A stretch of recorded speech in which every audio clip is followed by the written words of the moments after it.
ଜଗନ୍ନାଥ ସାଙ୍ଗମାନେ welcome to my YouTube channel ଶୁଭ lifestyle କିଚେନ୍କୁ। ତ ଆଜି ଆମର ବାପା ସକାଳୁ ସକାଳୁ ପୁରା ମାଛ ଧରିକି ପୁରା ଆସିଯାଇଛନ୍ତି। ତ ଯେହେତୁ ମୁଁ ଟିକେ ନନଭେଜ୍ ବେଶୀ ଟିକେ ପସନ୍ଦ କରେ, ତ ଯାଇକି ଦେଖିଲି ତ ବାପା ଆଜି ଆମର ବଡ଼ ମାଛ ଆଣିଦେଇଛନ୍ତି। ତ ଭାବିଲି ଆଜି ଟିକେ ପଖାଳ ଖାଇ ନେବି, ତ ସେଥିପାଇଁ ମାଛ ଗୁଡ଼ିକୁ ମୁଁ ଭଲ ଭାବରେ ସଫା କରିନେଇଛି। ଆଉ ସେଥିରେ ଏବେ ଆମର ଲଙ୍କାଗୁଣ୍ଡ, ହଳଦୀ ଗୁଣ୍ଡ ଆଉ ସ୍ୱାଦ ଅନୁସାରେ ଲୁଣ ଦେଇକି ଭଲ ଭାବରେ ପୁରା ଆମର ଗୋଳେଇ ଦେଇଛି। ତ ଏବେ ମୁଁ ଏଠି ଗ୍ୟାସ୍ ଅନ୍ କରିକି ଆମର ତାୱା ବସେଇକି ଅଳ୍ପ କିଛି ତେଲ ଦେଇଦେଇଛି। ଏବେ ଆମର ଯେଉଁ ଆଗରୁ ଗୋଳେଇ ରଖିଥିଲି ମାଛ ଗୁଡ଼ିକୁ ସେସବୁକୁ ଗୋଟେ ପରେ ଗୋଟେ ବର୍ତ୍ତମାନ ତାୱାରେ ମୁଁ ଦେଇଦେଇଛି।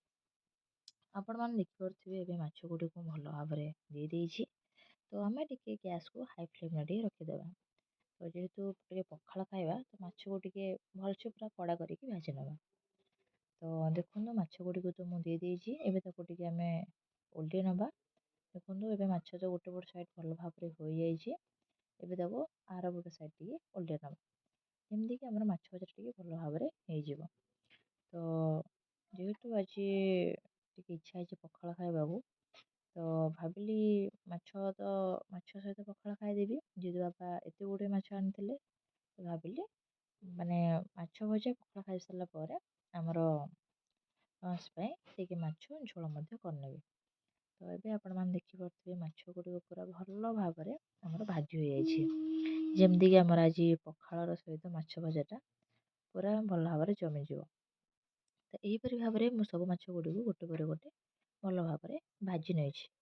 ଆପଣମାନେ ଦେଖିପାରୁଥିବେ ଏବେ ଆମର ମାଛ ଗୁଡ଼ିକ ପ୍ରାୟତଃ ଭଲ ଭାବରେ ହୋଇଯାଇଛି। ତ ଏବେ ମୁଁ ପଖାଳ ଖାଇବାକୁ ପ୍ଲେଟ୍ରେ କିଛି ମାଛ କାଢ଼ି ନେଇଛି। ଦେଖନ୍ତୁ ପୁରା ଆମର ଗରମ ଗରମ ମାଛ ପୁରା ରେଡ଼ି ପଖାଳ ପାଇଁ। ତ ଆଜି ତ ପଖାଳ ପୁରା ସକାଳେ ମୋର ଭଲ ଭାବରେ ପୁରା ହେଇଗଲା। ତ ଏଠି ମୁଁ ଆମର କିଛି ଗୋଟେ କଡ଼େଇରେ ଅଳ୍ପ କିଛି ତେଲ ନେଇଛି। ସେଥିରେ ଏବେ ମୁଁ କିଛି ପିଆଜକୁ ରଖିଦେଇଛି ଗ୍ରାଇଣ୍ଡର୍ କରିକି, ଆଉ କିଛି ଅଦା ରସୁଣକୁ ଗ୍ରାଇଣ୍ଡର୍ ମଧ୍ୟ କରିଦେଇଛି।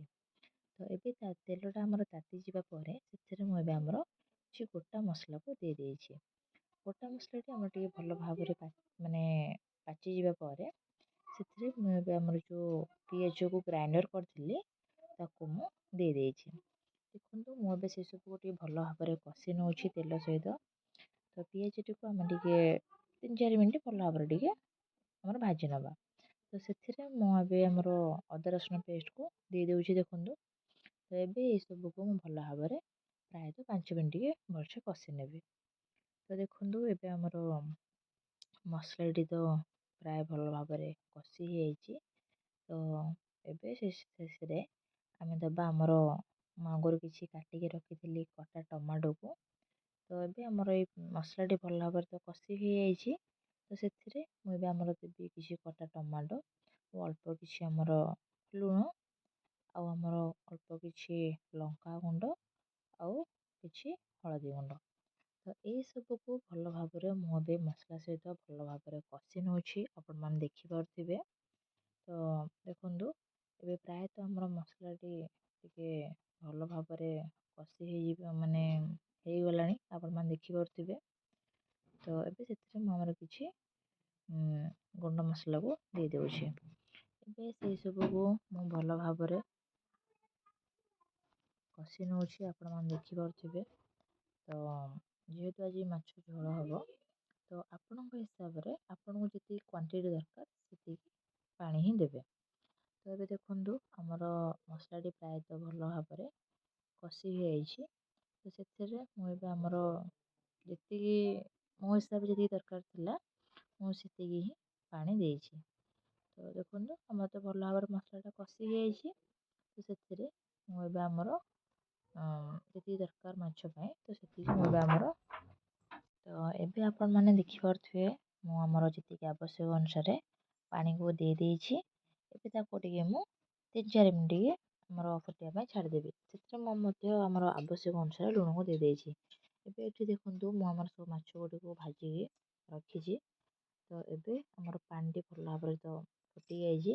ସେଥିରେ ମୁଁ ଆମର ଯେଉଁ ଆଗରୁ ଭାଜିକି ରଖିଥିଲି ମାଛ ଗୁଡ଼ିକୁ ଗୋଟେ ପରେ ଗୋଟେ ସେଥିରେ ଦେଇଦେଇଛି।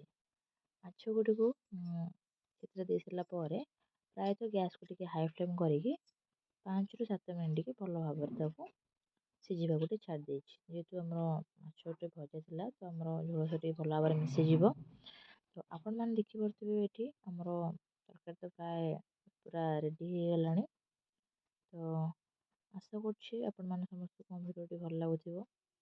ତ ଏବେ ଦେଖନ୍ତୁ ମୁଁ ଏଠି ଆମର ଗୋଟେ ପ୍ଲେଟ୍‌କୁ କାଢ଼ି ନେଇଛି ଆମର ମାଛ ତରକାରୀ। ତ